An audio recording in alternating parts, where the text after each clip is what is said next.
Hola a todos, ¿cómo están? Bienvenidos un día más al canal. Mi nombre es Desiree y aquí como siempre les traigo un nuevo caso.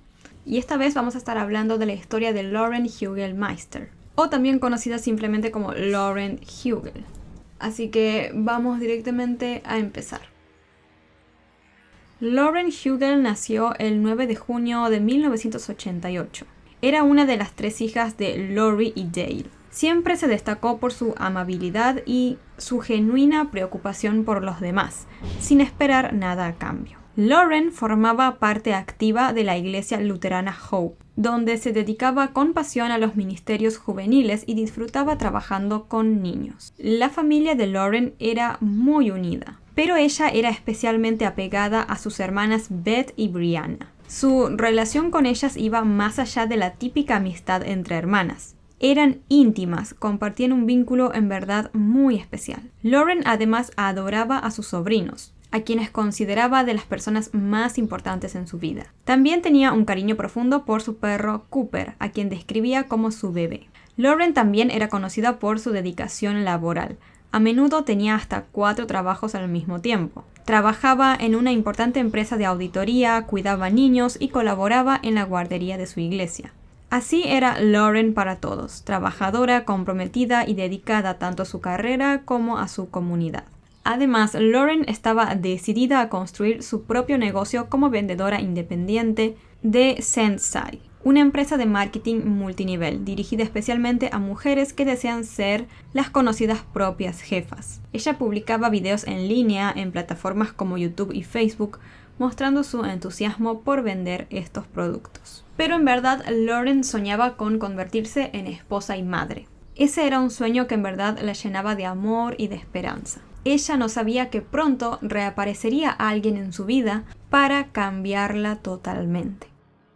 En el año 2016, Lauren se reencontró con un compañero de la escuela llamado Matthew James Phelps, que para ese momento tenía 28 años. Un día Lauren notó en Instagram que Matthew había estado interactuando activamente con sus fotos y mensajes directos. Empezaron así a comunicarse, primero a través de Instagram y luego por mensajes de texto y llamadas. La relación entre ellos creció rápidamente, y Matthew incluso se mudó a Carolina del Norte para estar más cerca de Lauren. Esta proximidad era justo lo que ambos querían, especialmente Lauren, quien estaba en verdad encantada con Matthew. En ese momento él trabajaba en atención domiciliaria. En ese momento él tenía un trabajo fijo y había sido incluso reconocido como empleado del mes, algo que Lauren en verdad admiraba, dado su propio fuerte sentido del trabajo. Lauren se destacaba por su determinación por alcanzar sus metas y por su esfuerzo en todo lo que hacía. Tenía una visión clara de su futuro y no dudaba en trabajar duro para conseguirlo. Ella creía que Matthew compartía esa misma ética de trabajo y visión de vida. La infancia y la vida de Matthew fue bastante diferente a la de Lauren. Fue hijo de padres jóvenes y aunque estos se casaron, al poco tiempo de que su madre quedó embarazada de él, la relación se complicó. Los padres se separaron y Matthew terminó siendo criado por sus abuelos. Aunque se cree que esto pudo haber sido lo mejor para él, pues su padre simplemente desapareció. Y su madre pasaba mucho tiempo fuera de casa, a menudo con compañeros que no eran los mejores modelos a seguir. La inestabilidad de su relación con su madre y la ausencia de su padre en verdad afectó a Matthew, pues estos factores parecieron haber dejado en él problemas emocionales, incluso sentimientos de abandono. A medida que crecía, él comenzó a relacionarse con personas problemáticas y a experimentar con drogas, incluyendo también medicamentos para la tos durante la escuela secundaria. Matthew había asistido a una escuela cristiana y luego estudió misiones y evangelismo. Estos estudios, el acercarse más a la religión, lo direccionaron mejor en su época problemática y ayudaron a Matthew a recuperarse. Se decía que incluso él en un momento hasta había considerado convertirse en pastor, algo que Lauren en verdad encontraba muy atractivo. Cuando Matthew y Lauren se volvieron a encontrar, él ya había hecho un cambio significativo en su vida. Había abandonado las sustancias y se había estabilizado. La relación entre Lauren y Matthew avanzó velozmente. Lauren estaba feliz con el rumbo que tomaban las cosas. Para ella, su relación con Matthew era el centro de su vida. Se sentía muy afortunada de tenerlo a su lado. Al principio parecía que él encajaba perfectamente en su mundo. Como les comenté, la familia de Lauren era muy unida. Hablaban a menudo y se solían reunir para cenas familiares semanales. Matthew siempre participaba de estas reuniones. Para él, que estaba acostumbrado a un ambiente diferente, la calidez y cercanía de la familia de Lauren eran una experiencia nueva y reconfortante. Las cosas entre ellos dos avanzaron a un ritmo bastante rápido, y al poco tiempo Matthew le propuso un matrimonio a Lauren. El padre de la joven les dio su bendición con la condición de que Matthew prometiera proteger a su hija. La pareja estaba muy emocionada, y también se sentía así la madre de Lauren, quien disfrutaba participando en los preparativos de la fiesta de compromiso y de la boda. Sin embargo, en una noche familiar jugando un juego en donde se tienen que hacer preguntas unos a otros, surgió una revelación inesperada. El padre de Lauren le preguntó a Matthew sobre su pasado amoroso, y aunque él fue vago con sus respuestas, admitió que había estado casado anteriormente y que ese matrimonio había terminado debido a la infidelidad de su esposa.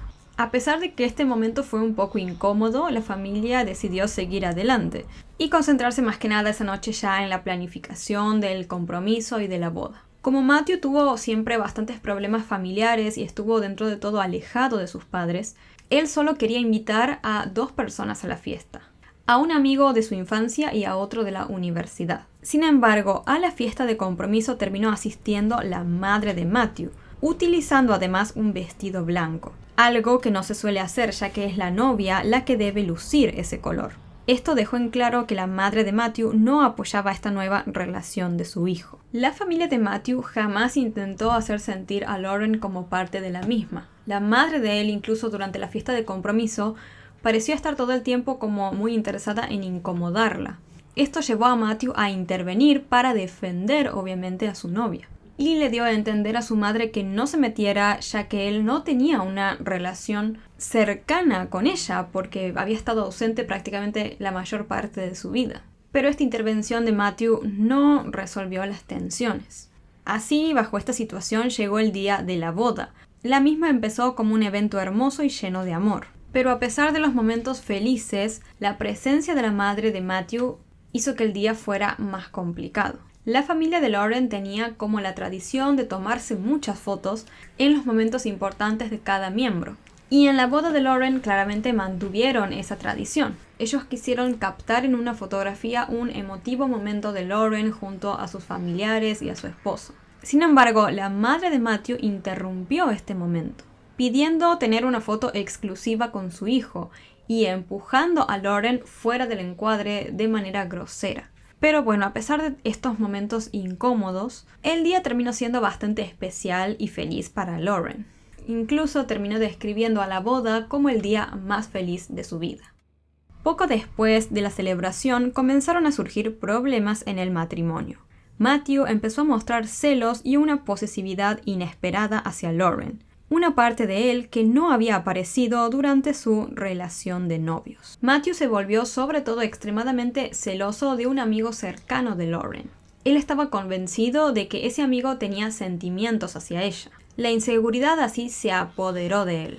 Y se empezó a preguntar cosas sobre por qué una mujer como Lauren se fijaría en él, o incluso llegó hasta sospechar que ella lo estaba engañando. Matthew también cambió otros aspectos de su personalidad y de su vida, dejando de hacer muchas de las cosas que le gustaban a Lauren de él. Por ejemplo, cambiaba de trabajo con frecuencia, había dejado de tener como esa estabilidad laboral, dejó de asistir a la iglesia y también se alejó de las cenas y encuentros familiares. Parecía en verdad ser una persona totalmente diferente a lo que había demostrado mientras estaba de novio con Lauren.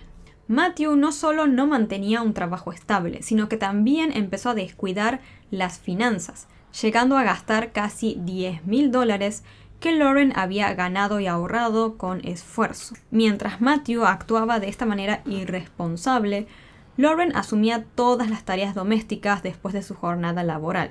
Ella era quien limpiaba, lavaba la ropa, preparaba la cena, mientras él pasaba el día jugando videojuegos sin hacer prácticamente nada. Lauren se empezó a sentir frustrada y comenzó a cuestionarse qué hacer ante la situación. A pesar de los problemas, Lauren se decidió a intentar salvar su matrimonio. Para ello, ambos se fueron de vacaciones y visitaron a algunos familiares de Matthew en Kentucky. Pero una vez más, la madre de Matthew complicó las cosas. Por ejemplo, durante una sesión de fotos que iban a hacer, ella les pidió a Matthew y a Lauren que se vistieran de azul. Sin embargo, al llegar, resultó ser que los hombres tenían que vestirse de azul y las mujeres de blanco, algo que no coincidía con lo que la mujer les había indicado previamente. Lauren sintió que este había sido un claro intento de avergonzarla y hacerla sentir no bienvenida en la familia. Todas estas tensiones añadieron más estrés a un matrimonio que ya estaba prácticamente roto. Matthew incluso ya no hacía nada para defender a Lauren, ni siquiera para demostrarle que estaba a su lado. Finalmente, Matthew consiguió un trabajo estable, pero siguió gastando dinero de manera irresponsable y seguía sin contribuir en las tareas del hogar. Además, Lauren se enteró de que lo que había contado Matthew sobre su matrimonio anterior era mentira, pues esa relación se había terminado debido a las infidelidades de Matthew hacia su esposa, y no al revés, como él había dicho antes de casarse. Lauren hasta ese momento había mantenido todos estos problemas de su matrimonio en silencio, para, digamos, proteger la imagen de Matthew ante su familia. Pero un día no aguantó más y decidió contarle la verdad a su madre. Lauren se abrió con ella y con su hermana sobre la difícil situación que estaba viviendo. Su hermana en ese momento notó lo agotada que estaba Lauren y cómo en verdad luchaba por salir a flote. Pero a pesar de todos los problemas, Lauren aún quería salvar su matrimonio. Así que con la esperanza de mejorar las cosas, Lauren, su madre y su hermana se sentaron un día con Matthew a hablar. Elaboraron un plan financiero que le sugirieron que él siguiera y le comentaron cómo podía hacer él para contribuir más en el hogar. Aunque Matthew pareció interesado en la idea al principio, Lauren no estaba muy segura de si en verdad iba a cumplir con lo que decía. Y no se equivocaba, porque después de esto las cosas siguieron empeorando y las tensiones crecieron. Matthew siguió gastando dinero de forma súper irresponsable y mostrando una total falta de respeto hacia Lauren. Una noche de septiembre del año 2017, Lauren estaba en casa preparando la cena, hasta que en un momento vio a Matthew abrir la puerta de la casa y salir con otra mujer, sin darle ninguna explicación a ella. En ese momento, Lauren sintió que había llegado al límite. Le escribió un mensaje a su hermana para expresarle que había decidido ya dejar la relación. Estaba decidida a empezar de nuevo y a buscar algo mejor para ella. Eran aproximadamente la 1 de la madrugada del día siguiente cuando una llamada desesperada llegó al 911. Un hombre visiblemente angustiado pedía ayuda policial y médica con urgencia. Contó al operador que había encontrado a su esposa sin respirar después de haberse despertado tras tener un sueño extraño y encender las luces de su dormitorio. El sujeto también dijo que su esposa estaba cubierta de sangre seca y había un cuchillo cerca de la cama. Durante esta llamada el hombre confesó que se había tomado una cantidad excesiva de medicamentos para la tos, algo que a él lo hacía sentir muy bien y que por eso se había dormido profundamente y no había escuchado nada de lo que había sucedido. El operador intentó calmar al hombre y le pidió que le realizara a su esposa primeros auxilios, pero él se negó, diciendo que estaba demasiado angustiado como para actuar. Insistió en que no podía creer lo que había sucedido y que su esposa no merecía morir de esa manera. La llamada terminó cuando la policía llegó a la casa. En el interior de la misma encontraron, como ya estarán suponiendo, a Matthew sentado en el porche. Él era quien había hecho la llamada. Al entrar al dormitorio, los agentes de policía se encontraron con una escena espantosa. Había sangre por todas partes, en la cama, en la alfombra y en las paredes. Lauren Hugill se encontraba en el suelo, acurrucada en posición fetal.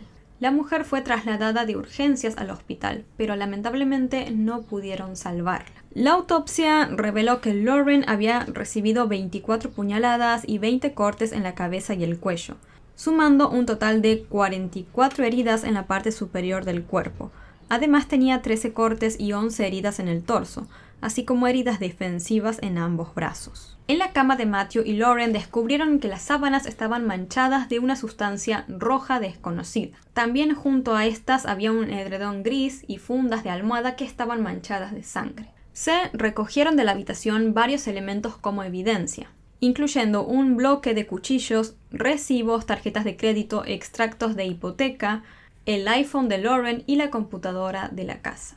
Matthew, por su parte, fue llevado a la estación de policía para ser interrogado. Allí el hombre no se aguantó y admitió el crimen, comentando que él le había quitado la vida a su esposa mientras ella dormía.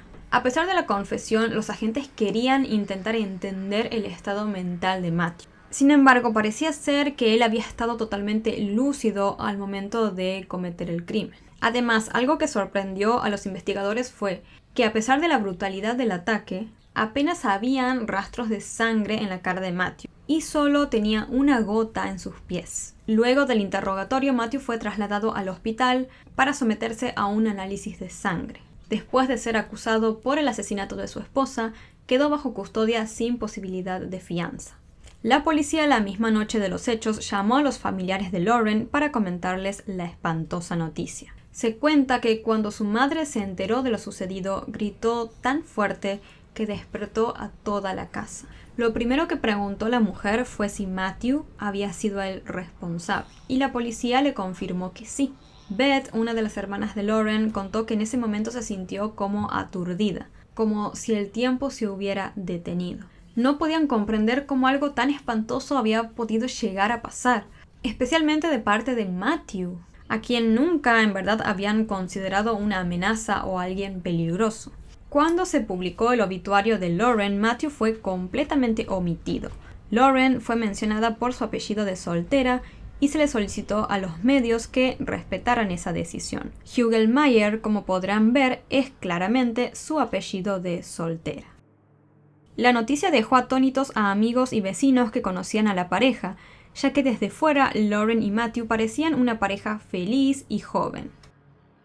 Días después de los hechos, todos los seres queridos se reunieron para hacerle honor a la víctima en la iglesia luterana Hope, ese lugar tan adorado por Lauren, donde había trabajado ayudando a los niños, donde había compartido tiempo con el pastor y a donde irónicamente se había casado con el hombre que le terminó arrebatando su vida. El pastor de la iglesia durante la ceremonia pidió oraciones no solo para el alma de Lauren, sino también para todos los afectados por su pérdida. Melanie, una amiga de Matthew, quien era enfermera psiquiátrica, ofreció su opinión sobre los hechos. Aunque encontró inquietante la llamada al 911, la interpretó de una manera diferente a la mayoría. Según ella, al escuchar la llamada, creyó que Matthew parecía estar aceptando lentamente lo que había hecho y entrando en un estado de shock. Creía que sus acciones no habían sido intencionales. Además, agregó que Matthew siempre había sido un hombre de fe. Esto que dijo Melanie fue claramente muy polémico y ampliamente discutido en la opinión pública. Otros debates se centraron en el uso de medicamentos para la tos, un tema que captó un gran interés. Aunque parecía increíble que los medicamentos para la tos pudieran haber llevado a Matthew a cometer un crimen tan brutal, algunos expertos señalaron que no era del todo imposible. Según se comentó, en dosis elevadas, ciertos medicamentos pueden provocar comportamientos irracionales. Aunque cometer un crimen es un caso extremo, algunos ingredientes en los medicamentos para el resfriado y la tos pueden tener efectos secundarios severos cuando se abusa de ellos. La policía encontró una caja de estos medicamentos prácticamente vacía en la casa de Matthew, indicando que él en verdad había consumido demasiado medicamento. Entre los ingredientes de este fármaco se encontraba uno que obviamente no voy a mencionar específicamente, pero sí se dice que puede causar efectos secundarios notorios. Así, aunque la idea parecía increíble, no se podía descartar por completo la posibilidad de que los medicamentos para la tos hubieran influido en este caso. Un toxicólogo de Nueva York explicó, por ejemplo, que se suele abusar de este tipo de medicamentos porque tiene a veces efectos alucinógenos.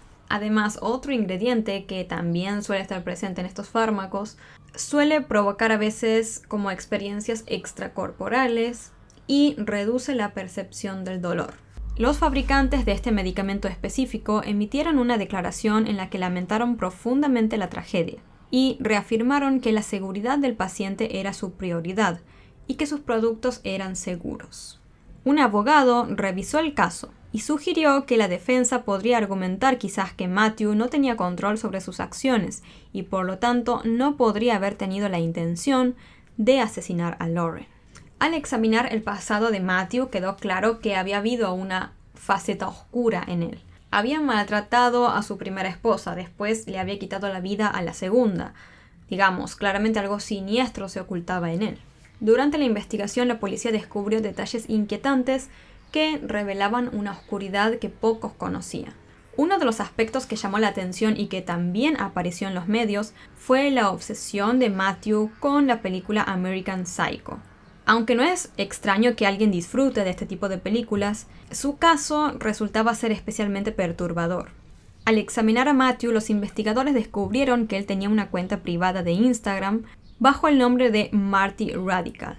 En esa página, Matthew publicaba contenido que contrastaba fuertemente con la imagen de futuro pastor religioso que intentaba proyectar. Sus publicaciones estaban llenas de imágenes oscuras y escenas que recordaban a American Psycho. Incluso había fotos de él mismo vestido como Patrick Bateman, el protagonista de la película. Además, Matthew había escrito sobre que tenía patrones de sueños extraños desde su infancia.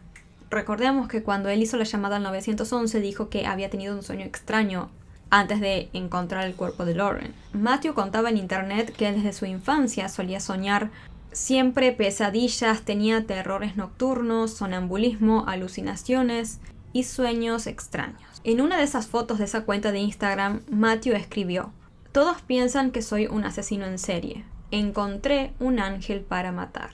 La familia de Lauren quedó aterrorizada al ver esto, ya que pensaron que ese ángel podría referirse a la Lauren misma. Durante una entrevista, un amigo de Matthew develó que él ya le había mostrado interés antes por matar a alguien. Había comentado cosas como: "Me pregunto cómo sería asesinar a alguien". Entonces, bajo todo este perfil, mucha gente se preguntaba: ¿será que en verdad el medicamento para la tos influyó en ese deseo oscuro y oculto que tenía Matthew? Cuando llegó el informe de toxicología de Matthew, se verificó que él no tenía suficiente medicamento en su sangre como para provocarle, por ejemplo, alucinaciones. A pesar de ello, el abogado de Matthew claramente hizo todo lo posible para defenderlo. Dijo que no lo juzgaran apresuradamente, subrayando que aún había muchos detalles por revelar. Durante una de las audiencias, el juez informó que Matthew enfrentaba quizás recibir la pena de prisión perpetua sin posibilidad de libertad condicional, y que la pena de muerte también estaba sobre la mesa. Al escuchar esto, Matthew simplemente bajó la cabeza y se declaró inocente. Luego, los investigadores descubrieron que Matthew había intentado limpiar la escena del crimen antes de llamar al 911, pues utilizando luminol revelaron áreas que justamente habían sido limpiadas, es decir, la sangre se había quitado de esas áreas. Esto contradecía claramente la teoría del abogado defensor sobre que el crimen se había basado en alucinaciones. Además, encontraron que Matthew había buscado en Google qué sucede si tomo una sobredosis días antes del crimen. Finalmente, Matthew aceptó un acuerdo de culpabilidad y admitió que él en verdad le había quitado la vida a su esposa. Cuando llegó el momento de la sentencia, la sala se llenó de personas que estaban allí en honor a Lauren. Cuando llegó el juez, le preguntó a Matthew si él comprendía que estaba admitiendo el crimen, y él respondió que sí. Luego, el Matthew mismo se dirigió a la sala y dio el siguiente discurso: "Lamento profundamente haberle quitado la vida a Lauren. Este acto fue sin sentido y sin propósito. Lamento cada decisión que me llevó a este punto. Mi vida no tiene valor comparada con la tragedia que he causado y el dolor que pesa sobre los corazones de tantos aquí presentes. Me siento como un monstruo. Espero que mi vida sirva como advertencia para aquellos que creen que el consumo de drogas y el descuido solo les afectan a ellos mismos". Al final de todo esto, él miró a los familiares de Lauren y añadió: "Espero que vean que estoy haciendo todo lo posible desde aquí para mostrarles cuánto lo siento". La familia de Lauren no aceptó sus disculpas. No lo perdonaron y su padre admitió que él moriría sin perdonarlo. Matthew Phelps finalmente fue condenado a cadena perpetua sin libertad condicional por el crimen de su esposa Lauren. Desconsolada, la madre de Lauren compartió en entrevistas cuánto extrañaba a su hija y cuánto deseaba poder abrazarla una vez más. Después del crimen, contó que ella volvió a la casa de Lauren. Allí todo estaba impecablemente limpio y desinfectado, como si nada hubiera sucedido, como si Lauren simplemente se hubiera ido. Su madre relató que se acostó en el lugar en donde mataron a su hija, tratando de procesar lo inimaginable. Claramente Matthew no pudo soportar la idea de fracasar por segunda vez en su matrimonio, y cometiendo el crimen quizás terminó liberando su ira. Lauren para ese momento ya había superado a Matthew, estaba lista para separarse y avanzar con su vida. Había decidido terminar con él y la respuesta de Matthew fue deshacerse de ella. Lauren era una persona de corazón puro, una amiga verdaderamente especial, muy unida a su familia, trabajadora y con un gran futuro por delante. Y esa es la forma en la que debe ser recordada. En Estados Unidos vivía Annie Lee, una joven de 24 años de origen vietnamita. Desde temprana edad destacó por su agudeza mental, tanto así que en la escuela todos la veían como la próxima Einstein, la mejor de entre las mejores. Después de graduarse de la escuela secundaria, Annie intentó obtener una beca para Princeton. Esta universidad era famosa por sus programas de investigación de pregrado y destinaba una gran suma de dinero, alrededor de $400 millones al año, para financiar proyectos de los estudiantes. Pero Annie recibió una noticia que no esperaba, pues Princeton la rechazó, y ella quedó bastante mal después de esto. Sin embargo, Annie no se rindió. Sabía que tenía que encontrar alguna forma de financiar sus estudios, porque sus padres no tenían un buen ingreso económico. Su madre trabajaba en un salón de manicura y su padre tenía un ingreso precario de su trabajo. Annie solicitó 102 becas diferentes, con el objetivo de evitarle a sus padres la carga financiera de su educación universitaria. El esfuerzo que hacía Annie para encontrar una beca reflejaba su verdadero deseo de alcanzar sus metas, pero sin poner en aprietos a su familia. Así, un día Annie obtuvo $160,000 de una beca para sus estudios. Al principio ella estudió en Nueva York, pero luego terminó entrando a la Universidad de Yale para un doctorado en farmacología. Yale es la tercera institución de educación superior más antigua de Estados Unidos y es muy selectiva con sus admisiones. Son admitidos menos del 6% de los casi 30,000 solicitantes anuales. Así que imagínense el enorme logro que fue para Annie entrar allí. Durante sus años universitarios, Annie se adentró en el estudio de la especiación.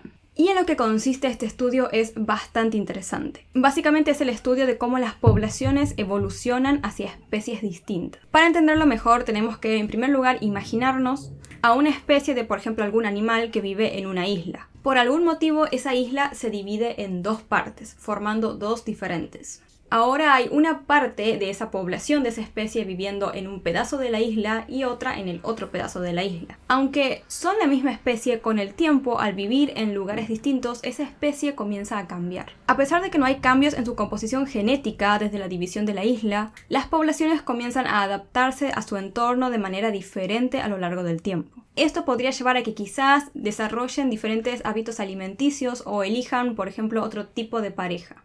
Ahora imaginemos que después de millones de años, esas dos islas se unen nuevamente y vuelven a conformar una sola.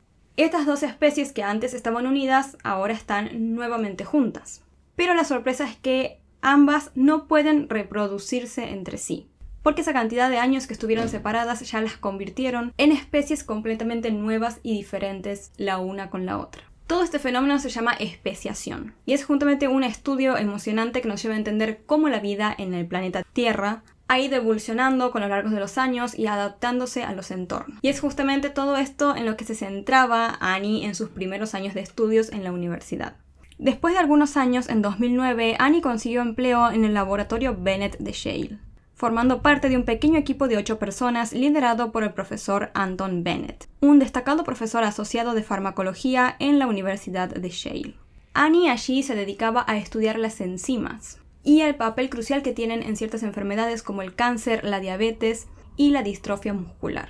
Básicamente, Annie estaba inmersa en la búsqueda de cómo la medicina podría llegar a combatir enfermedades degenerativas. Un desafío verdaderamente muy importante y que a ella la emocionaba mucho. Sin embargo, obtener el financiamiento para esa investigación no fue para Annie nada fácil. La Fundación Nacional de Ciencias era una agencia federal independiente y que era conocida por haber financiado proyectos innovadores que cambiaron el curso de la historia. Ellos recibían avalanchas de diferentes proyectos, aproximadamente 43.000 en todos los Estados Unidos, presentados incluso por los más brillantes científicos e investigadores que aspiraban a cambiar el mundo. Pero entre toda esa cantidad de propuestas destacó la de Annie Lee. La fundación, impresionada por la importancia de su investigación, decidió otorgarle una generosa financiación para su investigación de las enzimas. Este tipo de financiaciones no era algo común que se le daba a una simple estudiante de Yale. Así que imagínense el enorme logro que fue para Annie obtener todo el dinero que ella necesitaba para su proyecto y de una fundación tan importante. Annie se había convertido en una de esas personas excepcionales que atraían la atención de los gigantes por la relevancia de su trabajo y la promesa de su contribución al avance científico. Pero Annie no solo destacaba por su amor por la ciencia, también tenía una personalidad única y distintiva.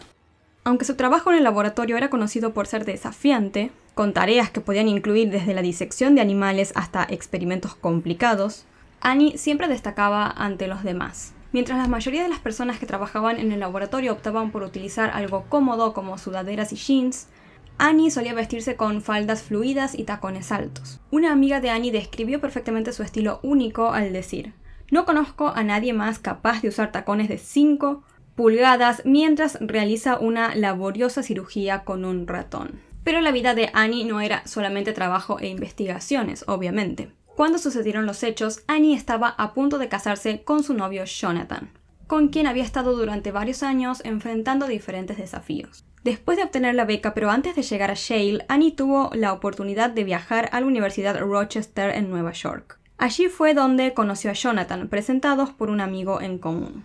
Desde el primer momento quedó claro que había una conexión especial entre ellos dos. Jonathan se convirtió en un compañero constante para Annie en la Universidad de Rochester. La esperaba pacientemente fuera de sus clases, llevaba sus libros por todo el campus y estaba siempre presente para apoyarla en todo lo que necesitara. Una vez que ambos completaron sus licenciaturas, Annie, como les comenté, obtuvo la tan ansiada aceptación de Yale para hacer su doctorado, mientras que Jonathan fue aceptado en la Universidad de Columbia para un doctorado en física aplicada y matemática. El hecho de haber sido aceptados cada uno en las escuelas de sus sueños los llenó, obviamente, de alegría y satisfacción. Pero ahora Annie y Jonathan se enfrentaban a una difícil pregunta. ¿Podrían seguir su linda relación estando a más de 2 horas de distancia?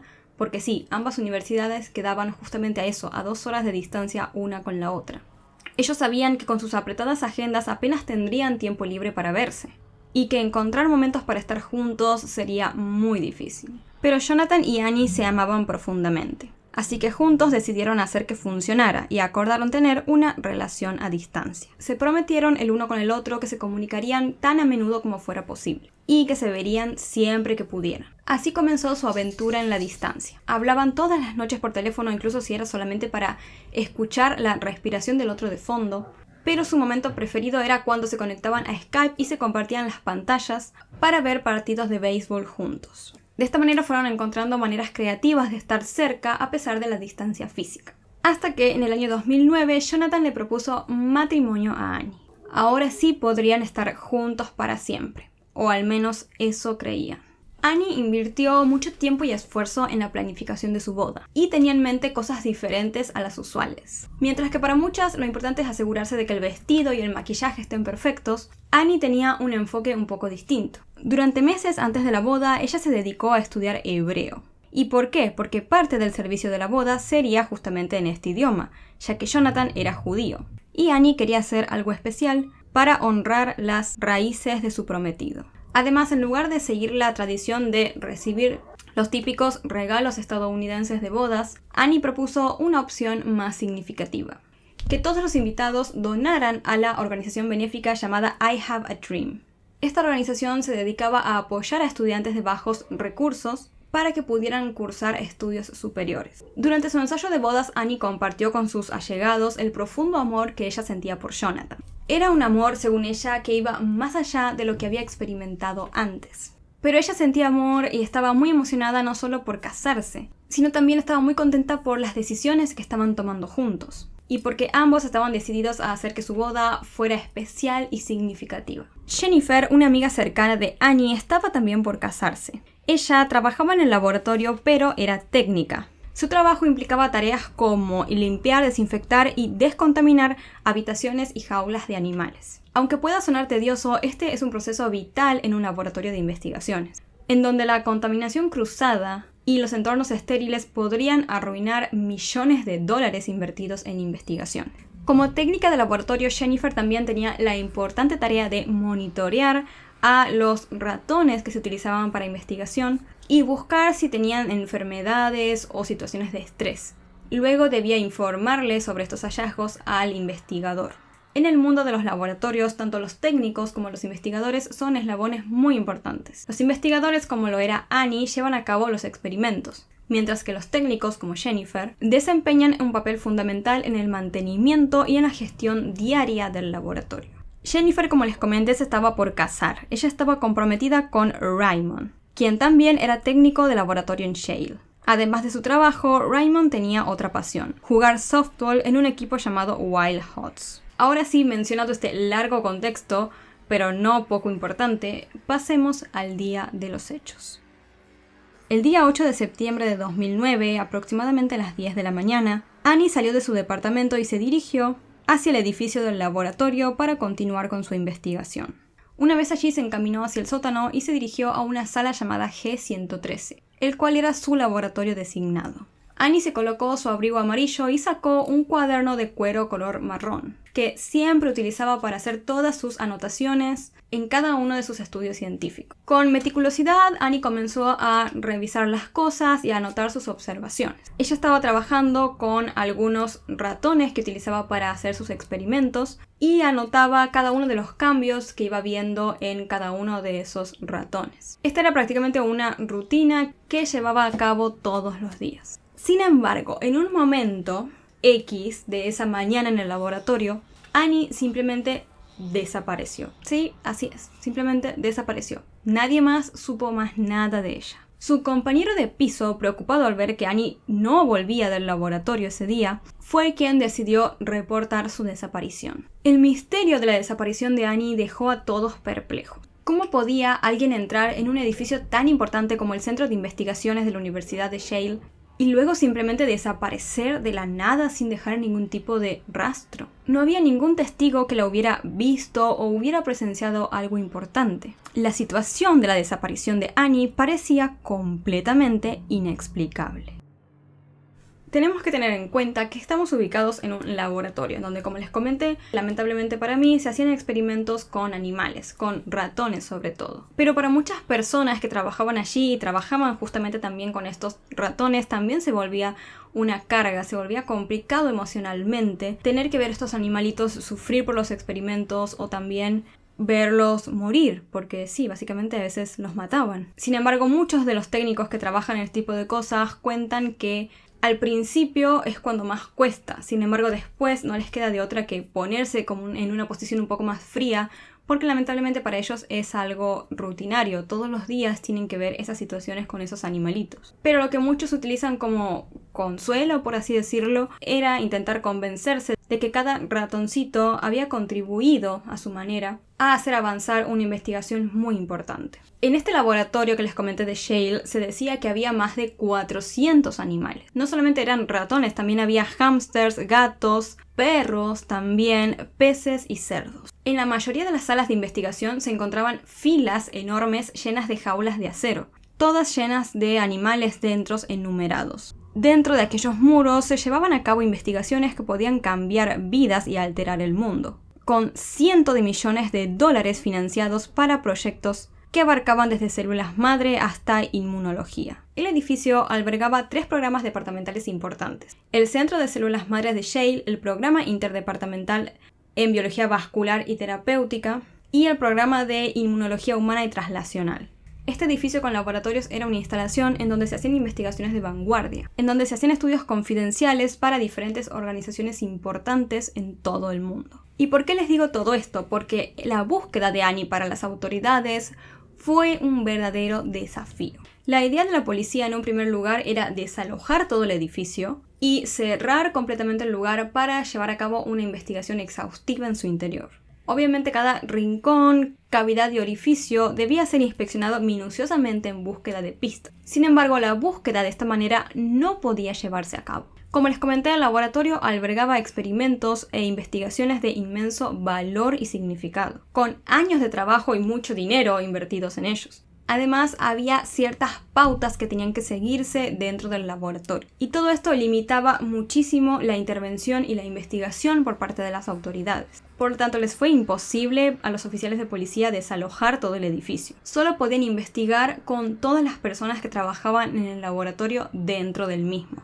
A pesar de los esfuerzos que hacía la policía para mantener toda la escena en orden, había una multitud de personas ahí caminando, entrando y saliendo, que complicaban bastante la tarea. Y como muchos de ustedes saben, es muy importante, cuando estamos hablando de una escena, de una posible desaparición o crimen, mantenerla libre de contaminación. Pero con tantas personas allí era prácticamente imposible, lo que llevaba a que sea muy probable que se perdieran pistas claves en la investigación de este caso. La complejidad de la situación destacaba la delicada balanza entre la necesidad de encontrar a Annie y la importancia de cuidar adecuadamente la valiosa investigación que se llevaba a cabo en el edificio. A pesar de todo ello, mientras se llevaban a cabo estas primeras investigaciones, también se empezaron a pensar en las primeras teorías sobre lo que le pudo haber sucedido a Annie. La primera teoría decía que Annie pudo haber sido secuestrada por un grupo de activistas por los derechos de los animales. Estos grupos en ocasiones entran a la fuerza en diferentes laboratorios para liberar a los animales. Pero la pregunta era ¿por qué decidirían llevarse a Annie? No parecía haber un vínculo directo que los activistas tengan con ella,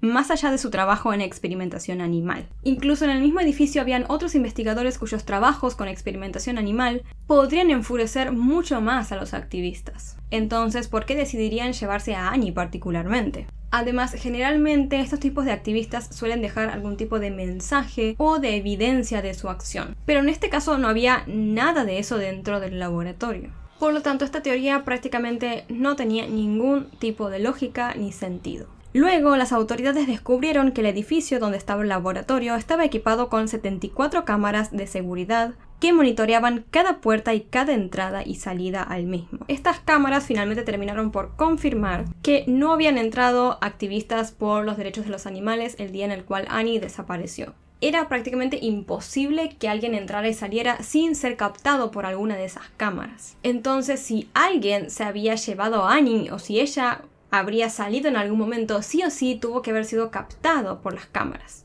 Las imágenes de aquel día mostraron a Annie entrando al edificio a las 10 de la mañana, pero en ninguna imagen se la ve salir o que alguien saliera con ella. Los investigadores revisaron meticulosamente 750 horas de metraje, pero no encontraron ningún rastro de Annie abandonando el edificio. Este hecho desconcertante entonces llevó a sacar la conclusión de que Annie no había abandonado directamente el edificio en ningún momento. Entonces empezaron a preguntar si quizás a Annie le había pasado algo dentro o si había quedado atrapada en algún lado o algo así. Algunas personas especularon que quizás Annie estaba herida y atrapada en algún sitio, o que incluso había sido asesinada dentro. Pero a pesar de los esfuerzos por chequear cada rincón y cada pequeño espacio del edificio, no se encontraron indicios del paradero de Annie. La incertidumbre sobre lo que le había pasado a Annie Lee solo se profundizaba a medida que pasaba el tiempo. Entonces las autoridades empezaron a pensar que si alguien le había hecho algo malo a Annie, podría haber llegado a salir en alguna de las cámaras con algún movimiento sospechoso o algo así. Por si toda esta investigación no fuera complicada, justo el día de la desaparición de Annie sucedió un evento particular a las 12:40 del mediodía. Aproximadamente 2 horas después de que Annie ingresara al edificio, todas las personas dentro del mismo salieron simultáneamente como si fueran arrastradas por una fuerza invisible. Las cámaras de seguridad, como estarán viendo, captaron cómo todas aquellas personas, vestidas con batas de laboratorio y médicas, corrían velozmente hacia múltiples salidas del edificio. Una vez afuera, se detuvieron frente al mismo. Algunos se ponían los dedos en los oídos, como si estuvieran escuchando un sonido muy fuerte y molesto. Pero ¿por qué las personas hicieron esto? Resultó ser que aquel día se había activado la alarma contra incendios. Pero aunque esto hubiera sucedido, no parecía que nadie estuviera verdaderamente preocupado o asustado. Pues la realidad es que este tipo de eventos son bastante comunes en los laboratorios de investigación, debido a que hay una gran cantidad de vapor que es producido por los equipos de limpieza y las máquinas utilizadas en los experimentos. La presencia constante de diferentes tipos de vapores a menudo activan estas alarmas contra incendios, sin que realmente exista peligro de fuego. Este incidente complicó aún más la investigación sobre la desaparición de Annie, ya que aquel abandono masivo de personas del edificio hizo que se complicara un montón poder observar quizás movimientos sospechosos en algunas personas. Lo único que las autoridades tenían claro para este momento era que, a pesar de la alarma contra incendios, Annie jamás había abandonado el edificio. Los detectives entonces, para intentar hacer avanzar la investigación, empezaron a entrevistar a las personas más cercanas a Annie, incluido su prometido. Los detectives interrogaron a Jonathan, pero él tenía una coartada sólida.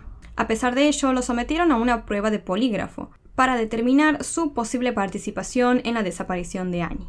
Sin embargo, los resultados de la prueba y la investigación concluyeron en que no había motivos para creer que Jonathan estuviera involucrado en la desaparición de su prometida. Incluso al observar a Jonathan, los detectives pudieron ver que él estaba visiblemente angustiado por la ausencia inexplicable de una de las personas más importantes de su vida. Las autoridades, ya muy confundidas, empezaron a creer que quizás el caso de Annie podría haber sido un caso como el de Petra Pizza. Petra Pizza era una joven brillante de 24 años de edad que estudiaba informática. Un día ella desapareció misteriosamente, de la nada, al igual que Annie, y todos creyeron que era un caso de asesinato.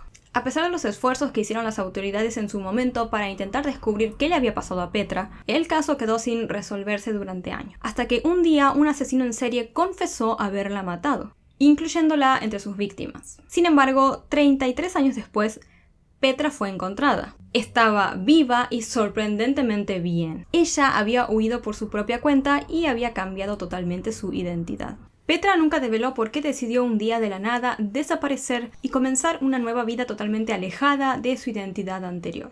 Durante todo el tiempo que estuvo desaparecida, Petra vivió en el anonimato, trabajando en empleos en donde le pagaban en efectivo y evitando cualquier tipo de situación que la pudiera llevar a ser descubierta. La capacidad de Petra para mantenerse oculta durante tantos años dejó atónitos a los investigadores. La inteligencia y la habilidad que había tenido Petra para hacer todo esto fue impresionante. Así que las autoridades se pusieron a pensar, bueno, ¿quién podría desaparecer de la misma manera, de una forma tan hábil e inteligente?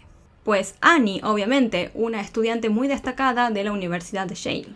Obviamente que se sabe que la inteligencia de una persona no tiene nada que ver con la universidad en la cual estudies o la carrera que sigas. Pero bueno, eso fue lo que pensaron los investigadores. Pero había otros motivos por los cuales las autoridades creían que Annie podría haber llegado a desaparecer por su propia voluntad. Su boda y su trabajo. Sí, dos cosas que técnicamente la deberían haber hecho feliz. Pero los investigadores vieron que el estrés que Annie enfrentaba como estudiante de posgrado y la presión de equilibrar una investigación abrumadora podría haber sido una carga inmensa para ella. La policía especuló en que quizás Annie soñaba con tener una vida más tranquila, lejos del ajetreo y del estrés del mundo académico. Sin embargo, esta teoría parecía desencajar un poco con la personalidad de Annie, pues ella no parecía ser una persona que permitiera que esas preocupaciones afectaran tanto su vida como para decidir huir y tomar una decisión tan drástica como la de fingir su propia desaparición. Pero otro detalle desconcertante era que Annie había desaparecido justo 5 días antes de su boda. Sí, 5 días antes. Se descubrió que Annie había estado hablando con su mejor amiga Jennifer la noche anterior a su desaparición. En esa conversación, Annie expresó su preocupación sobre de si era demasiado joven para casarse, sintiéndose un poco abrumada por tener que equilibrar la universidad, su trabajo de investigación y también su boda. Sin embargo, Jennifer en esa conversación la tranquilizó, le dijo que ella no estaba sola con sus dudas y que esos pensamientos eran bastante comunes y no era que ella verdaderamente estuviera dudando de su compromiso con Jonathan. Sin embargo, todo esto pensó a que no solo la policía, sino también la prensa pensaran que Annie verdaderamente había huido por su propia cuenta. También se especuló que quizás ella había empezado a salir con otro hombre. y que habría decidido quizás fugarse con él. Dijeron que capaz a ella, como estudiante prestigiosa de Yale, le podría haber dado vergüenza cancelar su boda y dejar a su prometido para irse con otro sujeto. Ya sé nuevamente que no tiene ningún tipo de sentido, ya seas un estudiante prestigioso de una universidad o cualquier persona, sentir vergüenza porque quizás ya no sientes lo mismo por alguien o que te arrepentís de haber decidido casarte con esa persona o lo que sea. Pero bueno, nuevamente, como les digo, esto fue lo que se creyó en ese momento. Por otro lado, el profesor Anton Bennett, el asesor de investigación de Annie, la describió como una persona feliz y satisfecha con su vida y sus sueños. Según él, ella siempre estaba sonriendo y disfrutaba mucho de su trabajo. Él dijo que le parecía muy extraño que ella hubiera decidido desaparecer por completo de su vida, siendo que parecía estar muy feliz. Unos días después, las autoridades encontraron dentro de la casa de Annie su teléfono y su billetera. Entonces empezaron a aumentar aún más las ideas de que Annie había desaparecido por su propia voluntad. Porque si alguien está pensando en huir o desaparecer y no quiere ser encontrado, dejaría atrás justamente su teléfono y su billetera, ya que, por ejemplo, un celular se puede rastrear fácilmente por GPS y las compras también se pueden seguir a través de tarjetas de crédito. Por lo tanto, llevar estos elementos en una fuga no tendría mucho sentido. Pero el hecho de que Annie saliera de su casa aquella mañana sin su teléfono no era algo inusual para ella, puesto que una vez que entrabas en el sótano en donde se encontraba el laboratorio en donde ella trabajaba, no había prácticamente señal. Entonces para Annie no tenía mucho sentido llevar su teléfono celular al trabajo. En paralelo a esta teoría de la fuga voluntaria por parte de Annie, algunas personas empezaron a sospechar de un profesor de Yale. Resultó sospechoso para muchos que este profesor, conocido por su estricta puntualidad y dedicación a sus clases, había cancelado su clase el día en el cual Annie desapareció de manera abrupta y sin explicación aparente. El hombre aquella mañana había enviado a todos sus alumnos un correo electrónico masivo comentando sobre la cancelación de la clase. Entonces muchas personas empezaron a especular que quizás él podría llegar a estar involucrado en la desaparición de Annie. Sin embargo, para disipar cualquier tipo de rumor infundado, el presidente de la Universidad de Yale emitió una declaración aclaratoria. Dejó claro que no había ningún tipo de motivo para sospechar que algún profesor de Yale estuviera involucrado en la desaparición de Annie. Además, después se confirmó que aquel correo electrónico que había sido enviado con la notificación de la cancelación de la clase había sido enviado por el presidente de la universidad y no por el profesor en sí. Todo entonces parecía estar prácticamente estancado en esta investigación, hasta que a uno de los detectives principales del caso, estando una noche normal en su casa, se le prendió la lamparita, por decirlo de alguna manera. El hombre observó aquella noche a su hija y vio que tenía un tamaño pequeño porque era flaquita y bajita, muy similar a Annie. Entonces, el detective se dio cuenta de que alguien quizás podría haber sacado a Annie del edificio de manera discreta, evitando así las cámaras de seguridad.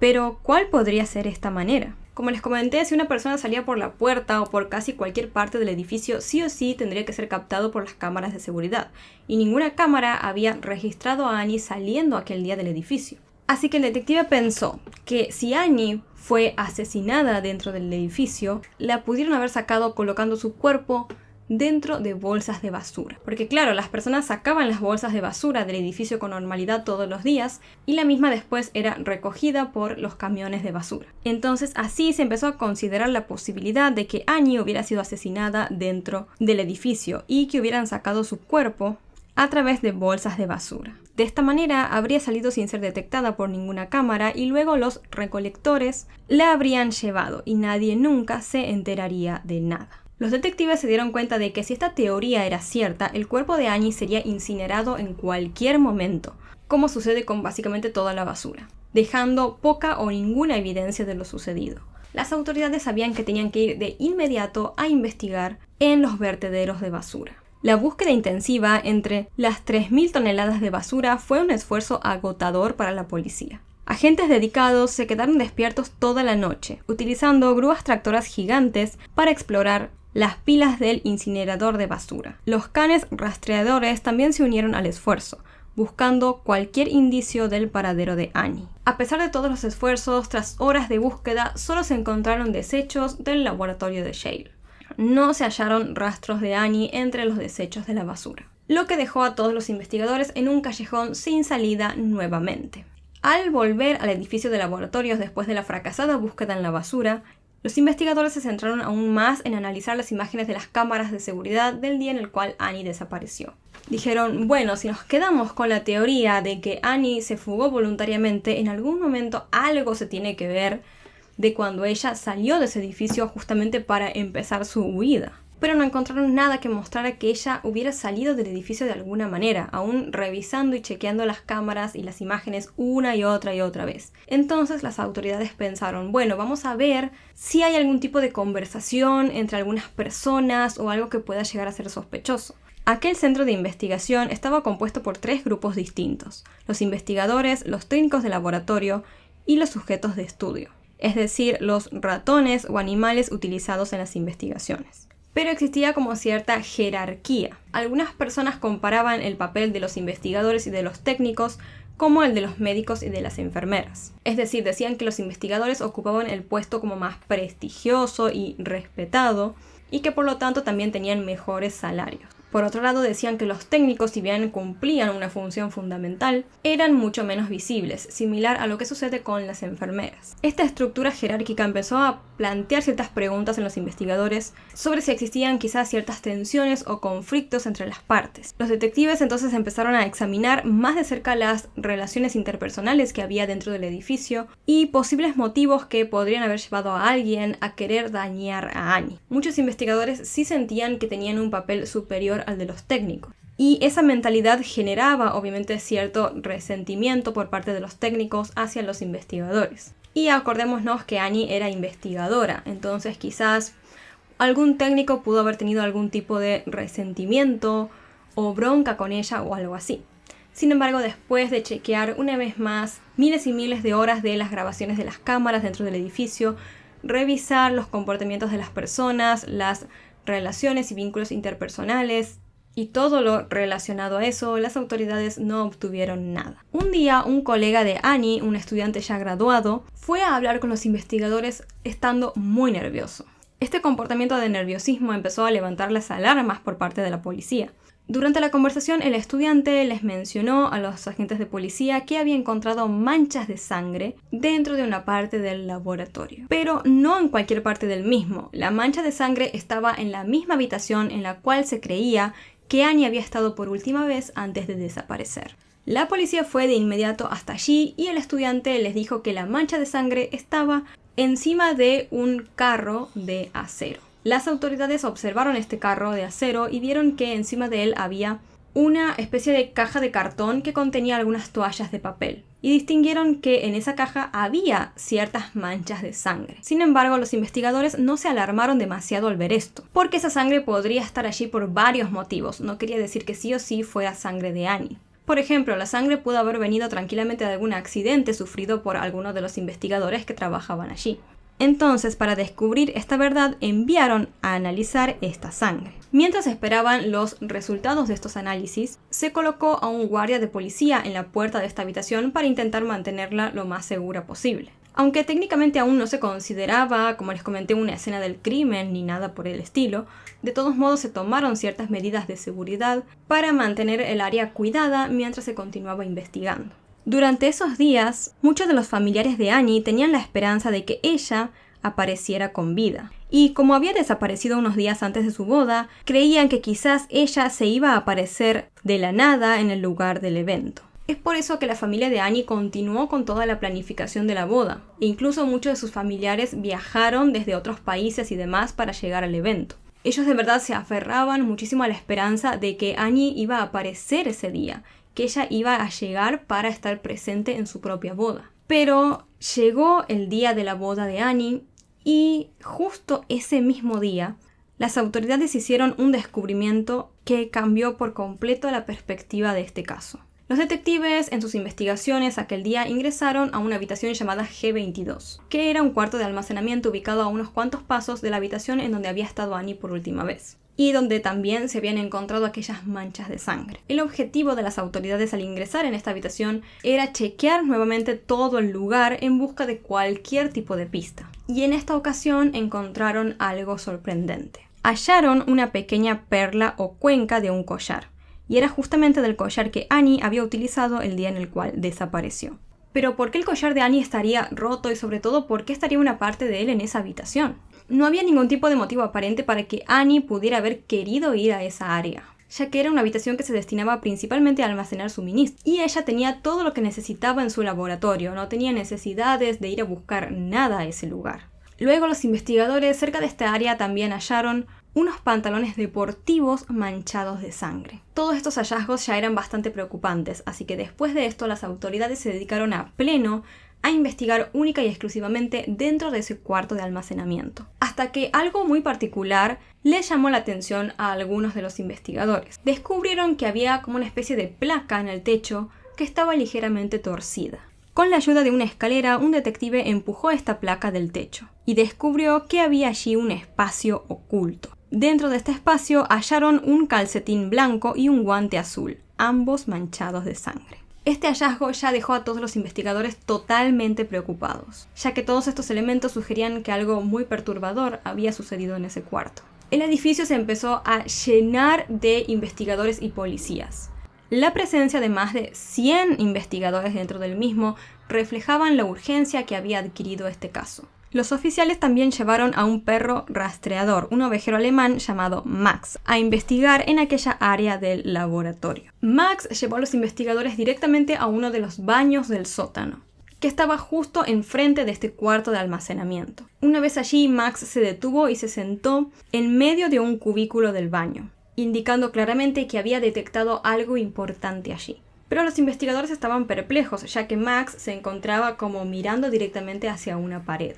Entonces las autoridades empezaron a pensar, ¿había algo en esa pared o detrás de esa pared importante? Los investigadores pronto notaron que verdaderamente esa no era una pared, era una puerta camuflada que simulaba ser una pared. Con mucho cuidado abrieron esa puerta y así hicieron un descubrimiento terrorífico. El cuerpo de Annie se encontraba allí dentro, en un espacio tan estrecho que apenas podía contenerla. En ese pequeño espacio en donde fue encontrado el cuerpo de Annie, las autoridades también hallaron un objeto muy particular, un bolígrafo color verde, o lapicera, como le digan en su país. Ahora, la investigación por el caso de Annie había pasado de ser una investigación por desaparición a ser una investigación por asesinato.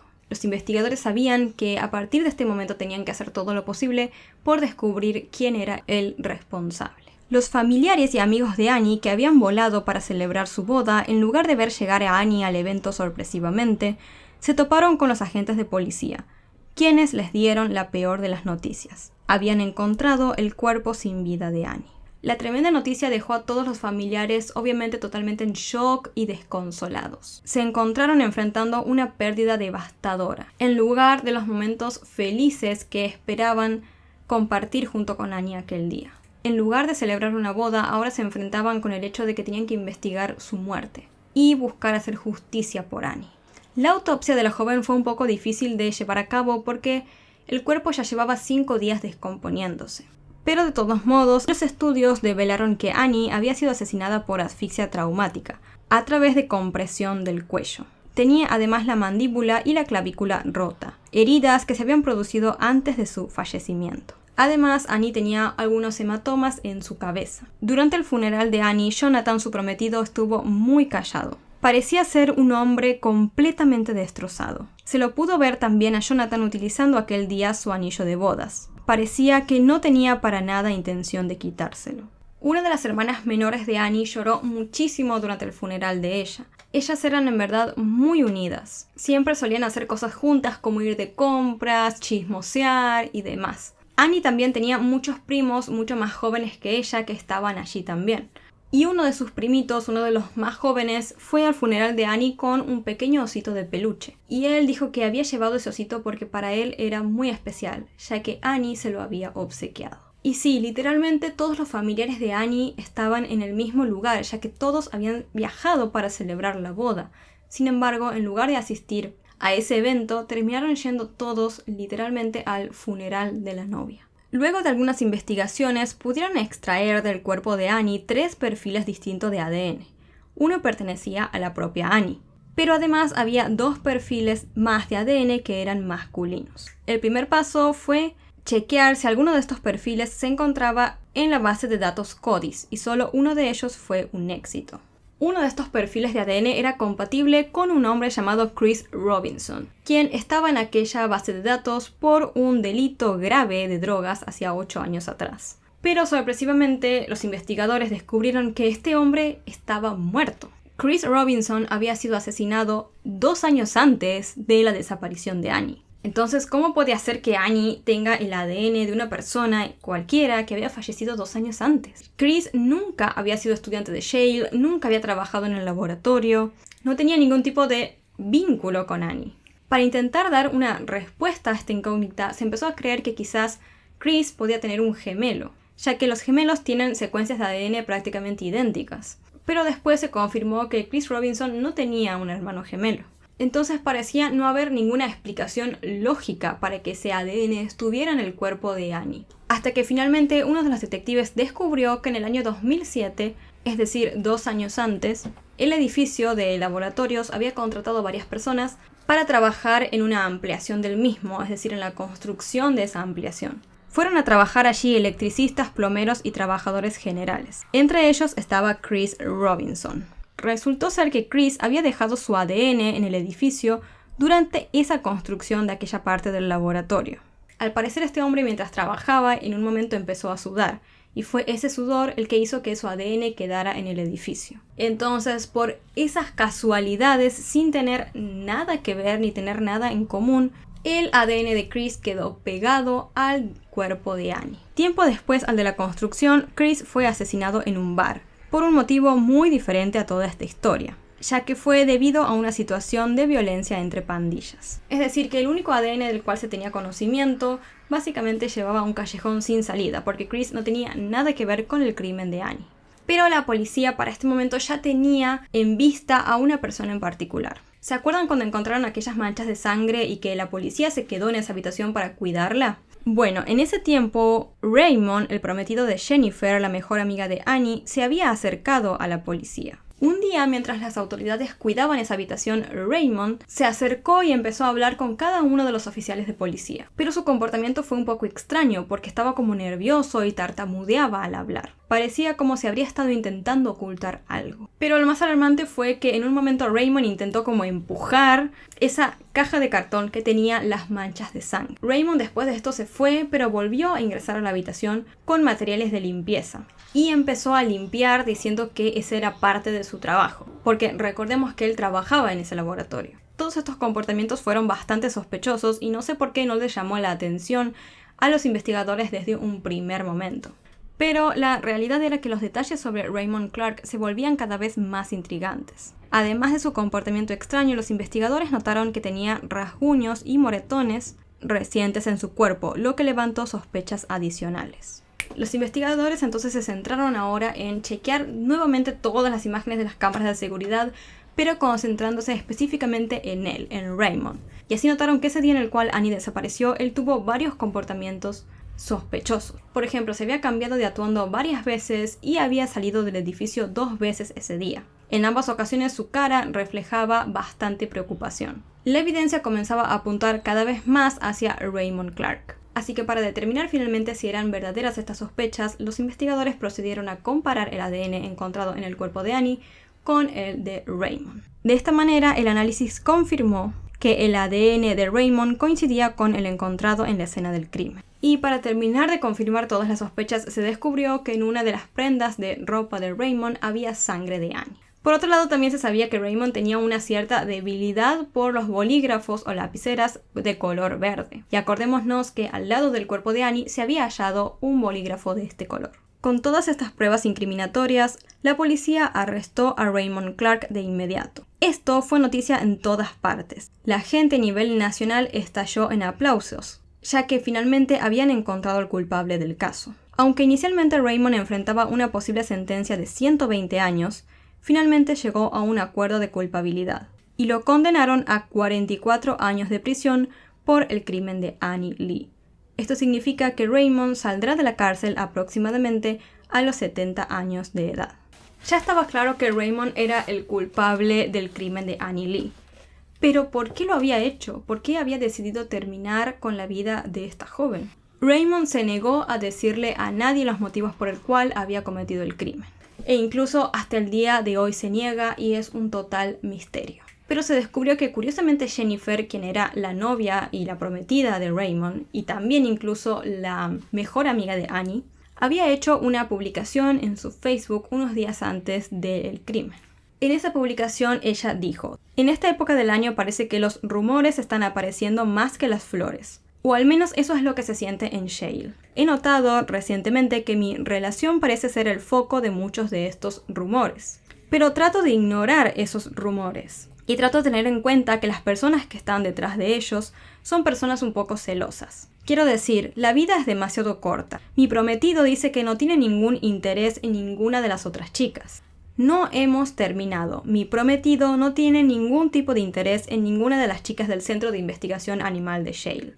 Definitivamente no es el mejor juez de carácter, pero es un buen tipo y tiene un gran corazón. Trata de ver siempre lo mejor en las personas todo el tiempo, incluso cuando esa persona es psicópata o no se puede confiar en esa persona". Nunca se supo exactamente de quién hablaba Jennifer en esta publicación, pero todo indica que ella creía que alguien al parecer estaba esparciendo ciertos rumores sobre ella y Raymond en Shale. Sin embargo, oficialmente jamás se hizo una conexión entre esto y el caso de Annie Lee, así que los dejo a ustedes para que saquen sus propias conclusiones. Las autoridades luego hicieron una reconstrucción de lo que ellos creían que había sucedido el día en el cual Annie fue asesinada.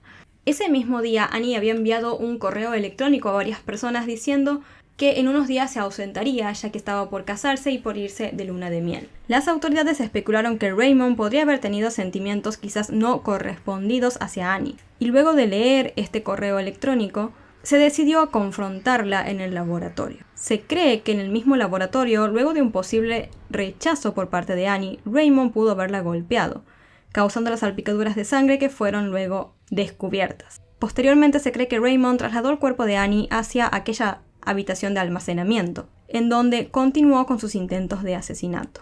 Y luego Raymond procedió a ocultar su cuerpo en aquella pared donde finalmente después fue hallado. Se piensa que quizás Raymond fue quien ese día provocó a propósito la alarma contra incendios, en un intento justamente de desviar las investigaciones. Pero pudo haber sido que Raymond estaba en verdad obsesionado con Annie o que tenía sentimientos hacia ella que finalmente no fueron correspondidos. Esto puede ser extraño porque, como les comenté, Raymond estaba prometido con Jennifer y siempre se lo vio muy feliz con ella. Sin embargo, algunos criminólogos señalan que existe algo llamado obsesión interna, que es cuando alguien está completamente obsesionado con una persona y se hace una idea de una relación que tienen ellos en su cabeza, pero no muestra ningún tipo de signo de esta obsesión. Digamos, no muestra nada hacia el afuera, todo sucede de manera interna y en su cabeza. Un informe policial presentado por una exnovia de Raymond muestra un poco sobre el pasado de él. En este informe, la exnovia comentó que Raymond fue siempre bastante controlador y llegó a ser incluso físicamente abusivo con ella. La mujer también comentó que el control por parte de Raymond hacia ella llegó a tal punto que él le decía, por ejemplo, qué ropa podía usar o con qué tipo de personas ella podía relacionarse. Al fin y al cabo, solo Raymond sabe por qué hizo lo que hizo. Pero como les conté, él jamás lo dijo. Pero sí, después de obtener su sentencia, él dijo: "Acepto todo tipo de responsabilidad por mis acciones. Solo yo soy responsable de la muerte de Annie Lee. Realmente lamento haber alejado a Annie de sus amigos, su familia y sobre todo su prometido. Siempre he tratado de hacer lo mismo, lo correcto y no meterme en problemas. Pero fallé. Tomé una vida y seguí mintiendo al respecto". El padre de Raymond, por su parte, después de escuchar la sentencia que le dieron a su hijo, dijo: "Dígale a mi hijo que su familia, su prometida Jennifer y sus amigos lo aman profundamente y están orgullosos de que él esté asumiendo la responsabilidad de sus acciones". O sea, sí, sus familiares y amigos están orgullosos porque él está asumiendo lo que hizo, está asumiendo las consecuencias de lo que hizo. Pero de todos modos, él asesinó a una persona. O sea, ¿cómo puedes estar orgulloso por el hecho de que él está asumiendo eso? O sea, él no deja de ser un asesino. Pero bueno, esto fue lo que dijo su padre. La familia de Annie, después de los hechos, organizó 2 servicios conmemorativos íntimos. El primero fue en Huntington, Nueva York, en donde se iba a celebrar la boda de Annie y su prometido. A este evento asistieron 300 personas. Y luego celebraron un segundo evento en California, en donde se juntaron más de 600 personas. Todos fueron a compartir memorias con Annie y a comentar cuánto la amaban. En uno de esos eventos, la madre de Annie leyó una carta que escribió para ella, que es de verdad muy conmovedora. Y dice: adiós mi niña, estás aquí acostada en el frío ataúd. Naciste en mi abrazo amoroso, el regalo más maravilloso que Dios me ha enviado. Canté una canción de cuna a tu lado esta semana como lo hice cuando tú eras un bebé, deseándote un sueño tranquilo. Dejaste la vida a una edad demasiado joven. Todos tus sueños y esperanzas de tu futuro se fueron contigo, a tu lugar de descanso. Ahora que te has ido, cantaré un tipo diferente de canción de cuna. Los familiares de Annie también demandaron a Shale por el hecho de haber contratado a Raymond, que ya tenía antecedentes de violencia. Shale, por su parte, para defenderse, dijo que ellos no tenían información que indicaran que Raymond Clark fuera capaz de cometer este espantoso crimen.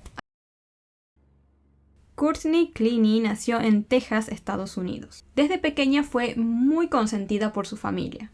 Le cumplían todos sus caprichos y la apoyaban en todo. Courtney parecía tener un futuro brillante. Era una joven muy activa, asistía a clases de canto, baile y teatro. Con el pasar de los años, Courtney se empezó a interesar en todo el tema de la salud, en ponerse en forma y verse bien, así que empezó a asistir al gimnasio.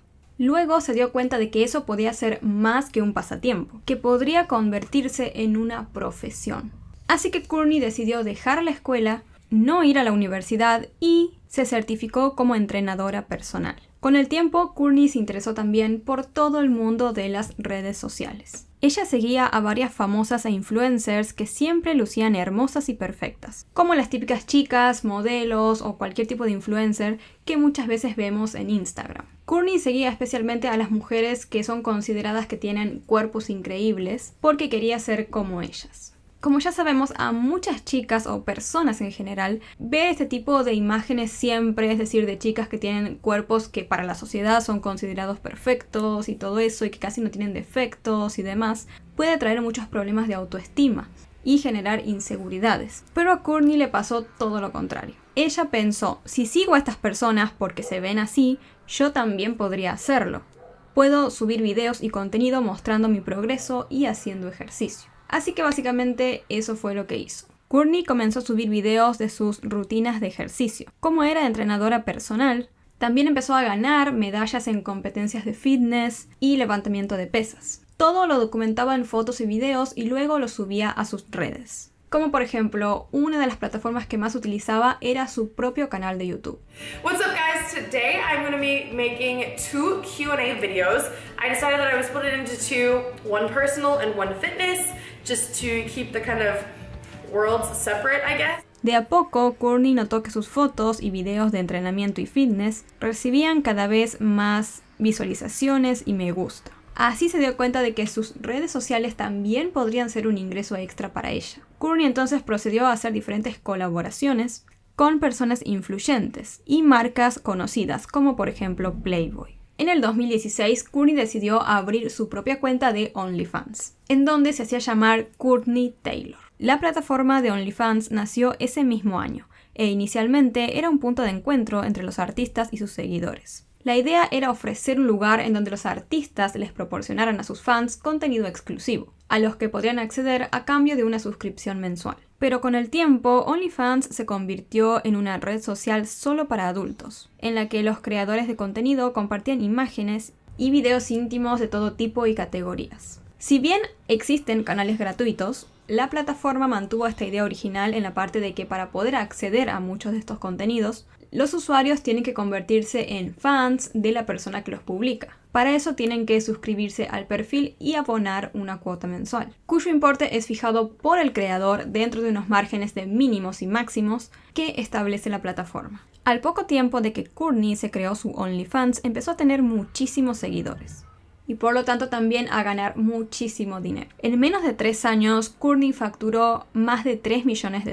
Quizás muchos no lo sepan, pero toda esta industria de la intimidad, por decirlo de alguna manera, porque no puedo decir la palabra, en verdad genera muchísimo dinero. En total de todo el año 2021, Courtney ganó más de $1.8 millones solo de OnlyFans. Por otro lado, Courtney acumuló más de 2 millones de seguidores en total entre las plataformas de Instagram y OnlyFans. Para este punto parecía que Courtney tenía la vida perfecta. Tenía dinero, fama, belleza y el amor incondicional de su familia, cosas que muchas personas desean. Ahora, sabemos que la mujer puede ser completamente feliz sin necesidad de encontrar una pareja. Y así se veía Courtney como una mujer completa y feliz. Pero un día alguien nuevo llegó a su vida. Un hombre llamado Christian Toby. Christian Toby también nació y creció en Texas, específicamente en Dallas. Desde pequeño mostró tener muchas habilidades para el fútbol americano. Pero además de ser un excelente deportista, Christian era conocido por su amabilidad. Siempre tenía una sonrisa en el rostro y estaba dispuesto a ayudar a todos. Con el tiempo, él no solo se destacó en los deportes, sino que también demostró ser muy inteligente en todo el mundo de las finanzas y las criptomonedas. Fue en ese ámbito en donde Christian empezó a ganar realmente dinero. Christian y Courtney se conocieron en el año 2020 y desde el principio fue un amor muy pasional. Todo el mundo comentaba que ellos se habían conectado al instante. Los amigos de Courtney le contaban que Christian era un chico fantástico, el alma de la fiesta y una persona muy buena. Les encantaba como pareja para su amiga. Vieron que muchas veces nuestros amigos suelen ver atentamente a nuestras posibles parejas o cuando recién estamos conociendo a alguien y nos dan sus opiniones, como bueno, me parece una buena persona, me parece que mejor no y esas cosas. Bueno, todos los amigos de Courtney creían que Christian en verdad era un muy buen partido para ella. La relación entre Courtney y Christian creció. Ambos compartían muchos de los momentos que vivían juntos en sus redes sociales. Sobre todo Courtney, quien era la que estaba constantemente en ese mundo. Quienes conocían a Courtney o a Christian pensaban que ellos tenían una relación idílica y perfecta. Y esto mismo creían todos sus seguidores. Pues ellos siempre se mostraban en las redes con esta imagen perfecta, enseñando que tenían dinero, fama, vivían bien y que además se amaban profundamente.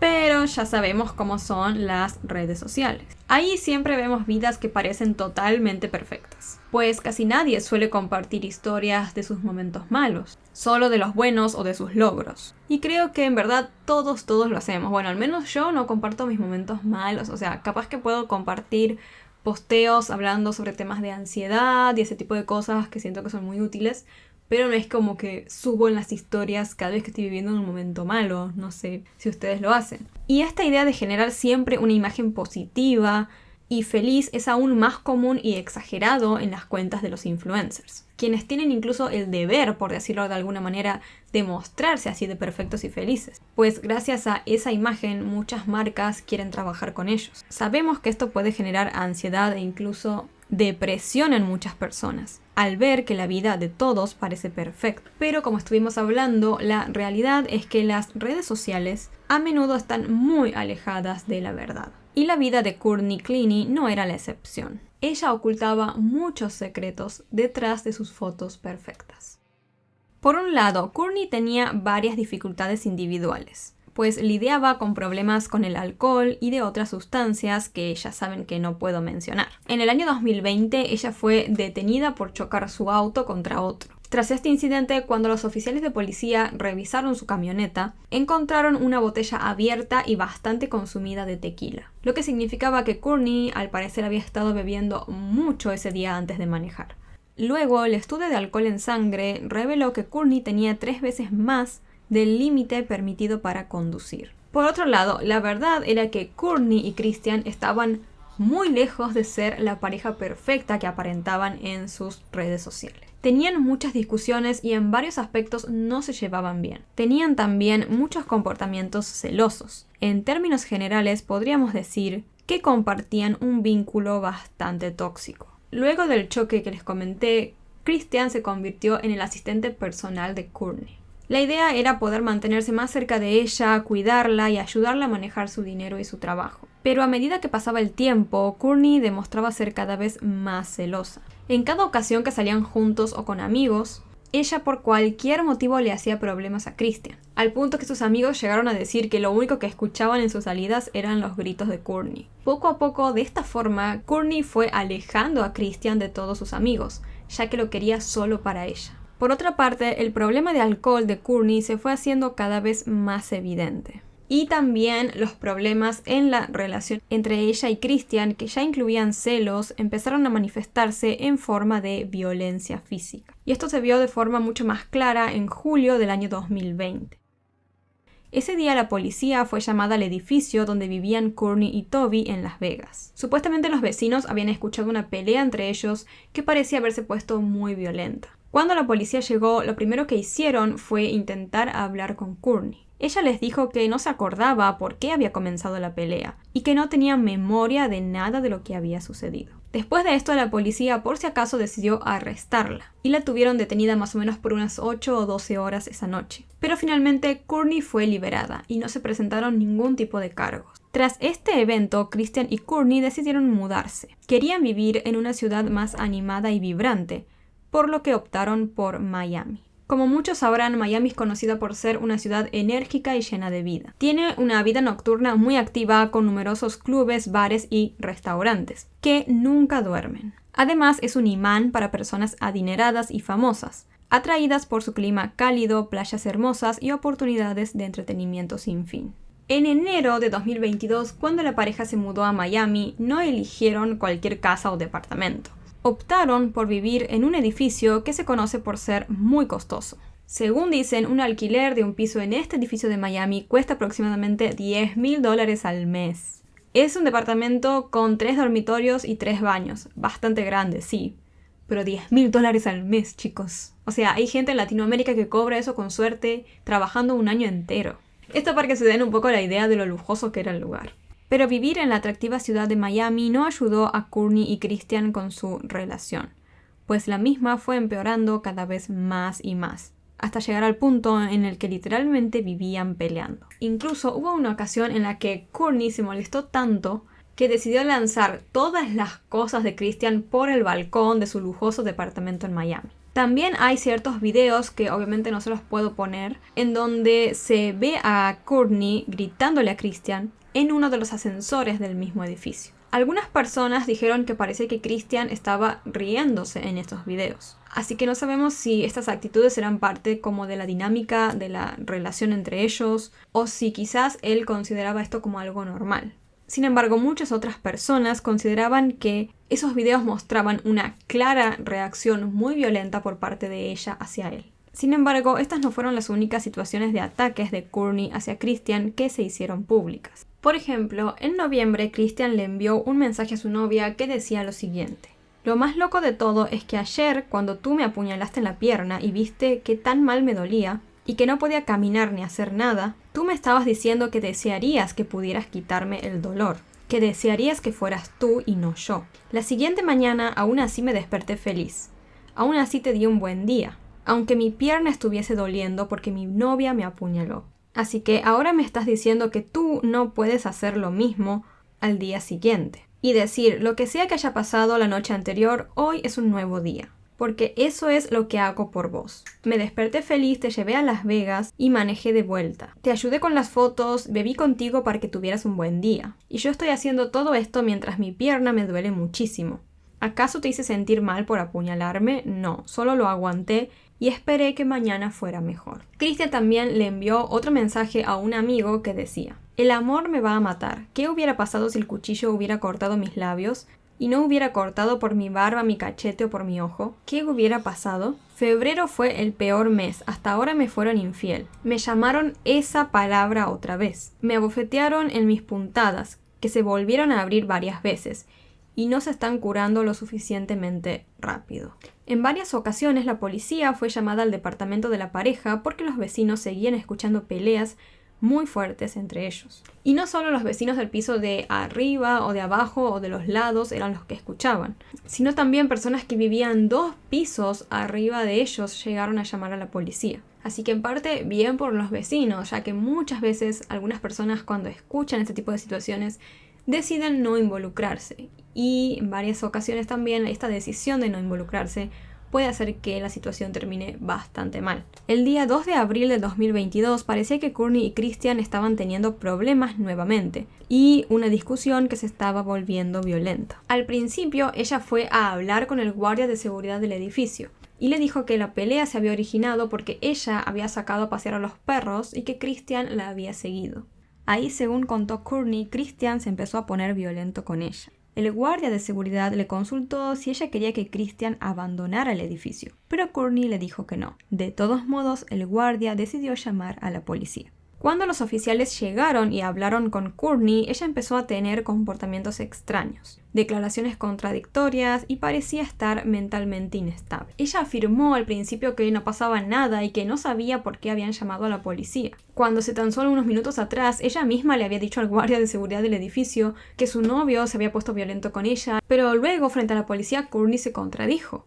Ella afirmó que sí quería que Christian se fuera de la propiedad, contradiciéndose con lo que le había dicho al guardia de seguridad tan solo unos minutos antes, cuando le expresó que no deseaba que Christian se fuera del edificio.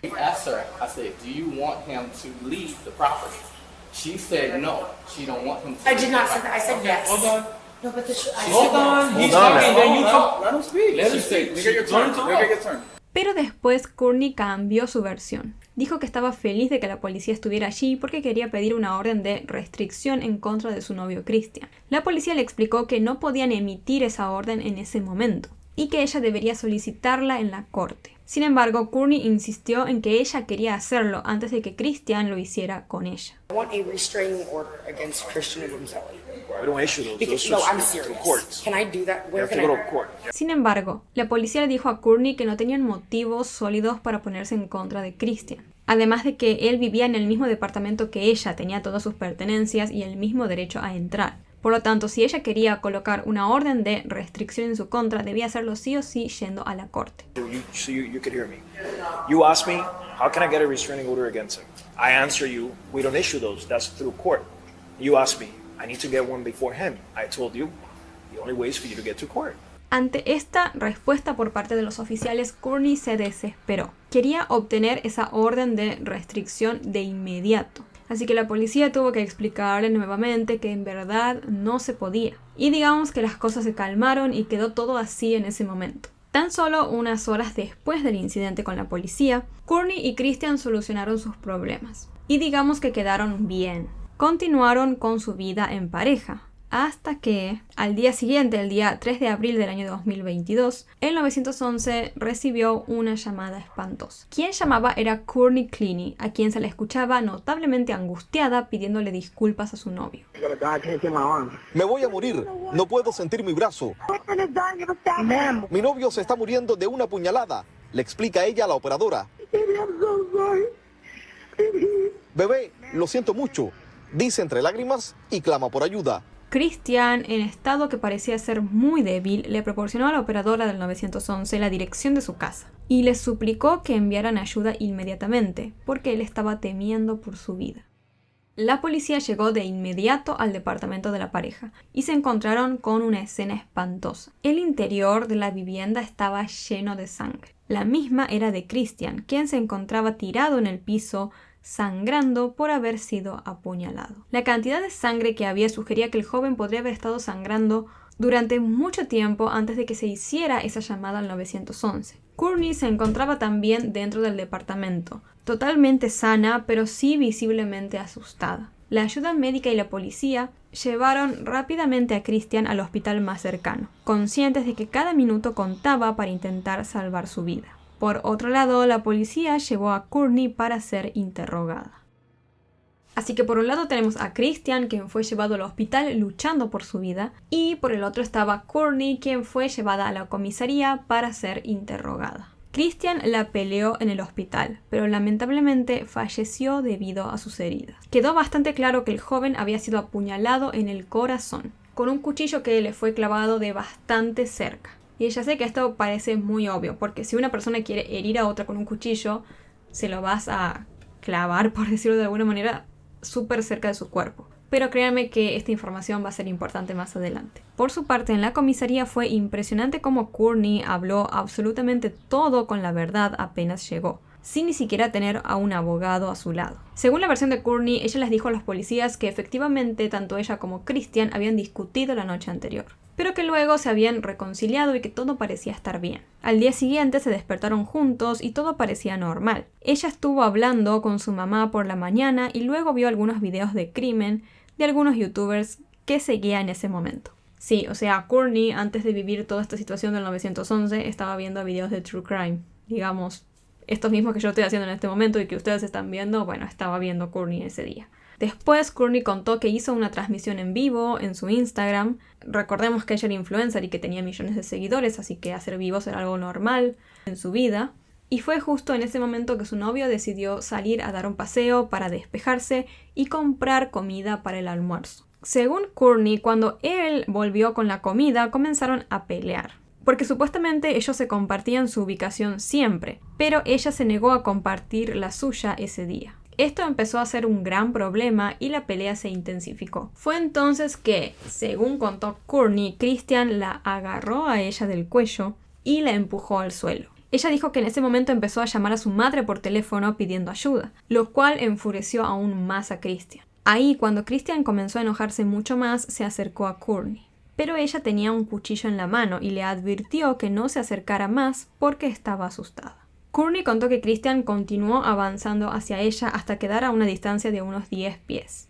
Así que del susto, según contó Courtney, ella le lanzó el cuchillo a su novio, que sin querer le terminó atravesando el pecho. Courtney insistió en que la situación había sido accidental y que ella lo había hecho en defensa propia. Según ella, apuñalar voluntariamente a alguien era una locura y que jamás haría algo así. En esta misma versión que Courtney contó, explicó que después de lanzarle el cuchillo a Christian, lo primero que hizo fue llamar a su madre.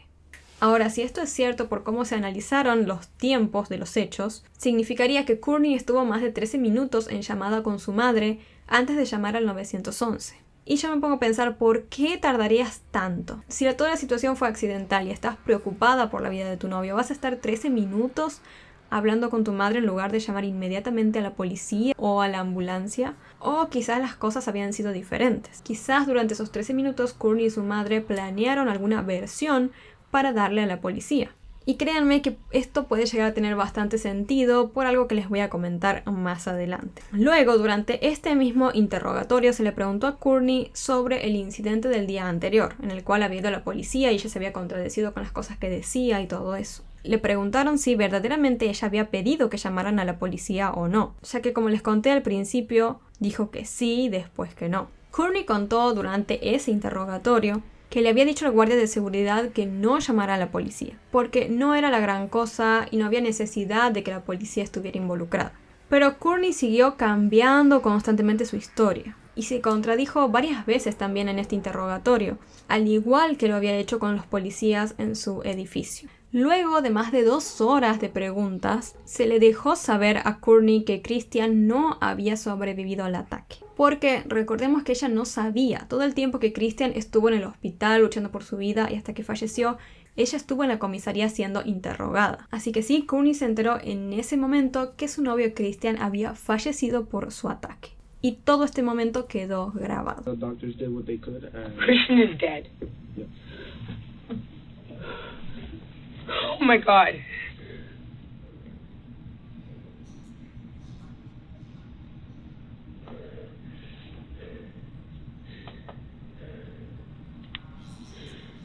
This is not real, right? Okay.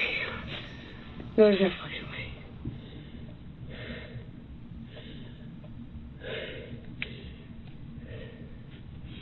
Christian died?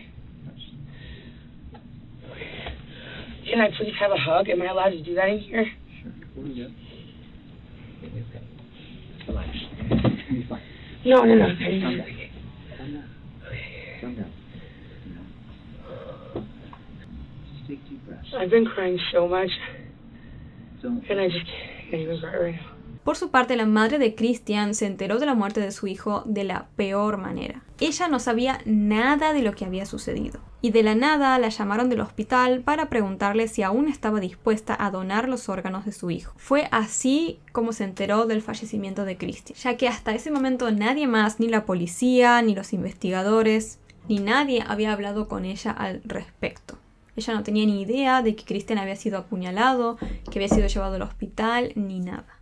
Después de un largo interrogatorio hacia Courtney, finalmente los policías y los investigadores decidieron cerrar el caso como un acto de defensa propia por parte de Courtney contra Christian. La familia de Christian se sintió obviamente muy decepcionada por esta decisión, ya que creían firmemente que Courtney le había quitado la vida a Christian a propósito. Así que no se dieron por vencidos y ellos y sus abogados siguieron luchando para que acusaran a Courtney por el crimen contra Christian. Mientras la familia de Christian luchaba por hacer justicia, Courtney, que había quedado en libertad, continuó con su vida como si nada hubiese pasado. Siguió bebiendo, organizando fiestas y bailando como si todo estuviera normal. Meses después del hecho, la joven compró una casa y transfirió más de $1 millón a la cuenta de su padre. Además, aumentó su consumo de alcohol, a veces de manera mucho más intensa que antes. Algunas personas decían que quizás ella lo hacía para intentar borrar un poco el recuerdo de lo que había sucedido. Sin embargo, después de varios meses de llevar esta vida, en agosto del año 2022, mientras estaba en Hawái, Courtney fue arrestada finalmente por el cargo de asesinato de su novio Christian. De esta manera, la influencer quedó en prisión preventiva en espera de su juicio, en el Centro Correccional Turner Guilford Night. Se esperaba que el juicio tuviera lugar en agosto de 2023 y se creía que sería público y posiblemente transmitido en la televisión. Los fiscales dijeron que Christian y Courtney tenían una relación volátil y etiquetaron al joven como víctima de violencia doméstica, mientras que la defensa de Courtney argumentó que el apuñalamiento fue un acto de defensa propia dentro de una relación abusiva. Todo este caso captó rápidamente la atención del público, especialmente por la prominencia de Courtney en las redes sociales, y se terminó convirtiendo en un asunto de interés global. Las miradas de todo el mundo empezaron a estar atentas en cómo se llevaba a cabo el proceso judicial. Meses después, los padres de Courtney, Kim y Deborah Cleaney, fueron arrestados y acusados de haber poseído y utilizado una computadora portátil que al parecer le pertenecía a Christian, la víctima. Luego, Courtney también fue acusada por este mismo cargo. Según los investigadores, ellos creían que Courtney le había entregado la computadora de Christian a sus padres después del crimen. Luego se encontraron mensajes previos al arresto de Courtney donde ella hablaba con su madre. En esos mensajes la mujer le preguntaba a su hija si ella conocía la contraseña de la computadora de Christian. Entonces, obviamente se creyó que los padres de Courtney estaban intentando acceder a la computadora de la víctima para eliminar cualquier tipo de evidencia incriminatoria contra su hija. Además de que husmear de por sí en este tipo de elementos personales ya es de por sí ilegal. Entonces los fiscales ahora tenían la tarea de probar que efectivamente Courtney y sus padres habían accedido ilegalmente a la computadora de Christian. Pero los abogados defensores dijeron que esta no era la computadora solo de Christian, sino que era compartida en pareja. Por lo tanto, Courtney tendría todo el derecho de usarla o de dársela a sus padres si así quisiera. Courtney, por su parte, se declaró inocente de todos los cargos, incluso también del crimen contra su pareja, ya que siguió sosteniendo que ella sí le había quitado la vida a su novio, pero que lo había hecho por defensa propia. Su abogado mencionó que la pareja tenía una relación tumultuosa y que Christian era abusivo con su novia de manera regular. El abogado defensor incluso también dijo que Christian había sido presuntamente agredido sexualmente por su padre cuando era niño. Sin embargo, los fiscales como que le pararon el carro para que dejara de hablar, diciéndole que eso no tenía nada que ver con el juicio por el crimen. Luego se viralizó un video de una de las audiencias en la que le hicieron escuchar a Courtney aquella espantosa llamada al 911 que hicieron ella y su novio el día de los hechos. La influencer, al escuchar esta llamada, se puso a llorar y todo esto también quedó grabado. Mientras este martes, Courtney Cleaney, la modelo acusada de asesinar a su novio, lloraba en corte al escuchar su llamada al 911 la noche del crimen. Al menos podemos decir que Courtney demostró tener sentimientos, digo, no ser totalmente fría ante la situación, aunque claramente no sabemos si esto pudo haber estado actuado o no. Más tarde, los abogados de Courtney solicitaron que el cuerpo de Christian fuera exhumado y analizado por un segundo médico forense, con la esperanza de que de esta manera se pudiera demostrar que Courtney se estaba defendiendo al momento de atacar a su novio. Las pruebas demostrarán en este caso que ella fue acosada y engañada, dijo el abogado defensor. Y eso es algo que saldrá a la luz y demostrará que Courtney es la víctima aquí, finalizó.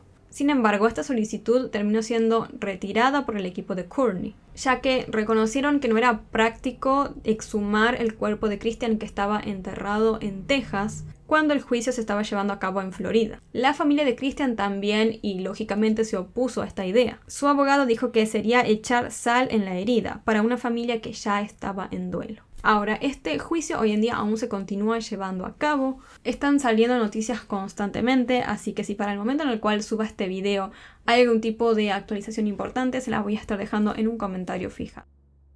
El caso de Courtney Cleaney nos demostró, como mencioné en la introducción, que los oscuros secretos pueden salir a la luz en el peor momento y de la peor manera.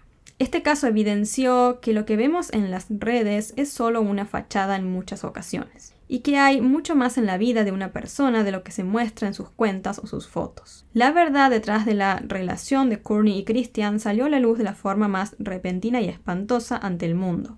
El mismo mundo que antes creía que eran una pareja perfecta. A pesar de develar las realidades ocultas de los influencers, este caso sigue siendo profundamente triste. Esperemos que se descubra la verdad de los hechos y que se haga justicia por Christian. Coméntenme qué opinan sobre todo este caso y sobre todo también qué piensan respecto a todo este tema de las redes sociales. Si creen que es bueno para la salud mental o no, si creen que debería haber algún cambio con respecto a esto de todo el tiempo estar mostrando una imagen de perfección y también que sea todo tan visual hoy en día y que te hagan creer que tal imagen es la imagen idílica o la que tenemos que aspirar a tener. Y bueno, y todas esas cosas. También siento que hay como esta idea de que hay que vivir y hacer muchas cosas muy rápido porque uno al estar en las redes todo el tiempo está recibiendo estímulos y viendo cosas de personas que hacen esto, que hacen aquello, que se van para aquí, que se van para allá, y eso también termina generando mucha ansiedad en las personas.